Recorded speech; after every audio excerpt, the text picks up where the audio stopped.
Hi guys, and welcome back to MySTV with me, Anthony. Today's edition is Speak Like a Native, and we are going to be looking at common pronunciation mistakes. Now, English is the easiest language in the world for pronunciation, right? No, of course not. It can take years to avoid all of the traps and develop a pronunciation that Shakespeare himself would be proud of. However, there are some words or sounds that Italians often get wrong. Let's look at the top 5 and how to pronounce them correctly.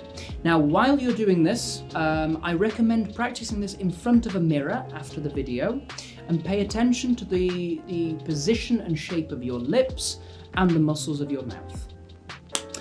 We'll begin our top 5 list with number 1, which is any word that starts with an H. Undoubtedly the most common. I hear this every day in lessons because the sound does not exist in Italian. Some examples are house or hair. I'll repeat that. House or hair. Notice there's a at the beginning. I don't say house or air, house or hair. When you're speaking a little faster, you don't need to just, I like my house. I've cut my hair. You see, I do pronounce it just slightly. Practice this in front of the mirror. This will develop with time. The next one, a classic, is hungry versus angry. Connected to the last one with the H, here the vowel is the key difference.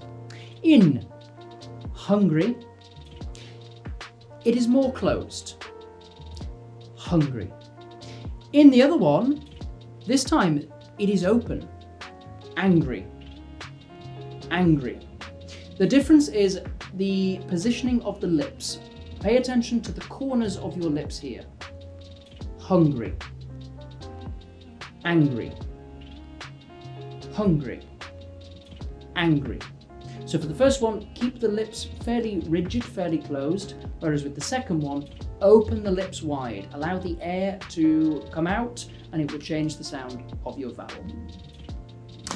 We go ahead with number 3, which you think it's difficult now. We get to one of the most common ones, which is any word with the letter R.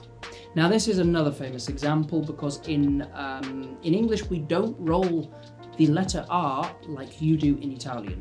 An American does roll it, but they do so towards the back of the mouth, while a Brit would barely pronounce the letter at all. For example, mirror, British, mirror. American, mirror, mirror, it's rolled. Or another example, water, British. Water, American. You hear in the British pronunciation, I barely pronounce it, water. Or in the American, water, it's pronounced just slightly towards the back of the mouth. The next one on our list is I or E. I'll repeat that. I or E.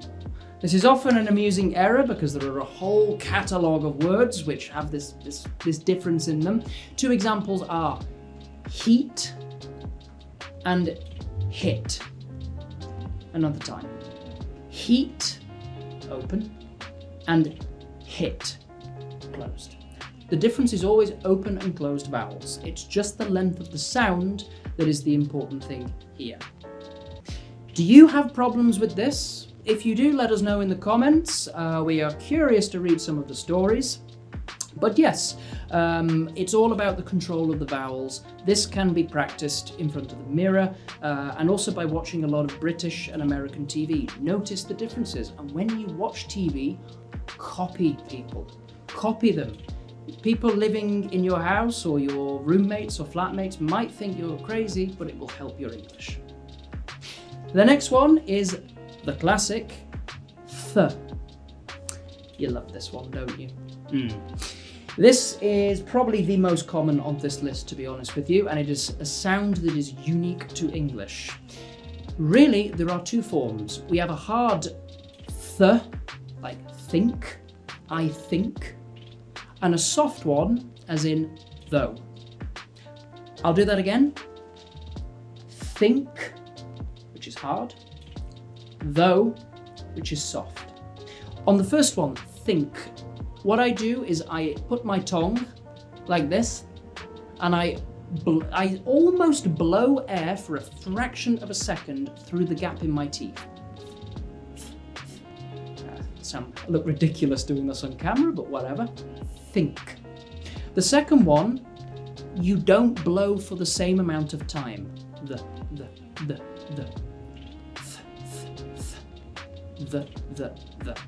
Think, though. Do you know any other words that have this particular vowel sound? Put it in the comments below. But there you have it. Practice these sounds. It will take a lot of time and a lot of practice, just like with every language, but the more that you do this, you are training and conditioning your muscles to be able to do this faster and easier. It's like going to the gym. Repetition is the key, as they say at the gym, no pain, no gain, which is true. Not that I go to the gym, but anyway. For more videos like this, be sure to like and subscribe. Leave a comment if you enjoyed this, if you have any particular difficulties yourself that we did not describe in this video. And remember to switch on the bell icon so that you get instant notifications every time we upload a video. My name is Anthony. Thank you for watching.